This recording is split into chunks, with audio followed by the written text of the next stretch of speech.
હું આજે કાકાને એ વિનંતી કરું છું કે કાકા તમે ગરમ ના થાવ, કઈ નહીં. અને સ્વાભાવિક છે, 30 વર્ષ રાજ કર્યું છે તો ઘણું છે, અને હું તમારી સાથે જ છું. હજી તમે ટિકિટ લઈને આવો છો, પણ પબ્લિકના કામ કરો. મને કોઈ તમારી એ કોઈ વિરોધ નથી. તમે વિડીયો બનાવવામાં માસ્ટર છો યાર. તમે તરત વિડીયો બનાવી દો તો આ 4 દિવસમાં જ કેમ વિડીયો ના આવ્યા તમારે યાર? ત્યારે જ મારા કાકાને કેવું છે કે તમે મારી દાતારી કે મારા ઘર સુધી તમે ના આવો. મારી દાતારી છે એ તો રહેવાની જ છે. મારે દેણું હોય છે તો હું દાતારી કરવાનો છું. ને એક દાખલો તો બતાવો કે ક્યાંય લખાયું હોય ને ન આપ્યા હોય ને હું તમારું લિસ્ટ કરી દઉં એમાં સુધી. એટલે બીજું મારે કંઈ નથી કહેવાનું, આ જ કહેવાનું છે. અને તમારા લીધે આજ જોવા જઈએ તો નગરપાલિકાના કાર્યકર્તાઓ, તાલુકા પંચાયતના સભ્યો, જિલ્લા પંચાયતના સભ્યો, માત્ર ને માત્ર તમારા હિસાબે ગામડે અમારે ન જવાય, અને તમારા હિસાબે નથી જઈ શકતા કાકાના હિસાબે. અમારો શું વાકામાં? અને અમારે તો સેવા કરવી છે. અમારે કે પક્ષ તો ભાજપનું લોહી છે, નો ડાઉટ.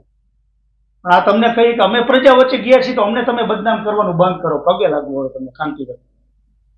હું તમારું ક્યાંય પર્સનલ ક્યાંય ખરાબ બોલ્યો નથી. આજે બોલ્યો છું તો એ મેં સિવિલ હોસ્પિટલનું કીધું તો એમાં હું ક્યાં ખોટું છું? આ મીડિયો, આ આટલા મીડિયાવાળા છે. મોરબીની પ્રજા જાણે કે 24 વર્ષ એકને એક જિલ્લામાં ડોક્ટર ના હોય ને તો એ નથી દેખાતું. અમુક વસ્તુ સમજવાની યાર. પછી આપના મીડિયા થકી હું પ્રજાને એ કહું છું કે મોરબી નગરપાલિકાના નવા અધિકારીઓ છે તો આપણે 40 વર્ષ કાઢ નહીં ખાતો, આપણે કદાચ 4 વર્ષ નહીં કાઢીએ કે છેલ્લા તમે ચાન્સ આપો. 1948માં આઝાદ થયું હોય, આજે કદાચ બીજી સરકાર હોય, એનો બગાડ હોય તો પાછળ બીજી સરકાર આવે, સુધારતા ટાઈમ લાગવાનો જ છે ને. એટલે બીજું કાંઈ નથી કહેતો. પ્રજા આજના મીડિયમ થકી પ્રજાને ન્યૂઝ જાય કે આપ શાંતિ રાખો, બધું કામ જે થાય છે થતું રહેશે.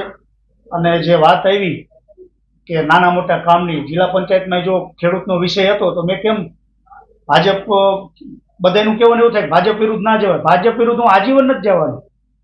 મારી વિચારસરણી ભાજપની છે, પણ ભાજપનું કદાચ ક્યાંક ભૂલ હશે તો મારે ધ્યાન દોરવું પડે. ડીડીઓએ જે પરિપત્ર બહાર પાડ્યો છે તો હું કહું છું કે તમે સનાડા, રાજપર કે હાથક ગામ પૂરતો એ પરિપત્ર રાખો, પણ 250-200 કિલોમીટર ગામડે તમારે ખેડૂતોને હેરાન કરવા પડે, નુકસાની ખેડૂતોને છે, નાના માણસો છે, એનો મેં વિરોધ કર્યો છે. તો આમાં ક્યાં મારી ભૂલ છે? તો એને ખરેખર ધારાસભ્ય સપોર્ટ આપે ને, હું ક્યાં ના પાડું છું આવી વાતમાં. એટલે બીજું કંઈ ન કહેતા બસ મારા આજે વાત પહોંચાડવાની હતી અને પહોંચાડતી હતી. હાથ જોડીને એને વિનંતી કરું છું કે હું પ્રજાના કામ કરતો હોય તો મને હેરાન ના કરો. બીજા નંબરમાં પ્રજા મને સ્વીકારે છે તો તમે એકવાર, અમે તમારી હારે રહ્યા હતા 2015માં હતું એની ચૂંટણીમાં, ઘરના રૂપિયા વાપરા છે. તો ત્યારે આજે છે લોરિયા હતો, ત્યારે હારો હતો. છેલ્લી વિધાનસભા હતી એમાં હું એની હારે હતો. મિર્ઝા સાહેબ હતા તો હું મિર્ઝા સાહેબ હારે હતો. એની હારે રહું, એ કેમ કરું,